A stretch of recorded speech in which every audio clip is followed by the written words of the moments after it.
Well, g'day Toowoomba. It's David Walker here, and time to answer your questions with Jacqui Walker. Jacqui, a homeowner is thinking of selling. They think their house needs painting first. Should they do it? Well, presentation is very important. Buyers often make a decision within the first 2 minutes of entering your property. And if it just looks like it's a bit too much work, if they aren't a renovator, they are likely to look at the next property. So, yes, depending on the condition of your property, painting can be a good idea. However, it's all up to the presentation. I suggest the biggest and best thing you can do when selling your home is declutter and clean up.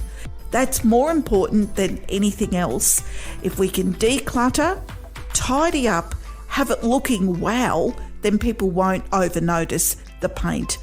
They're all things for discussion, so presentation is very, very important.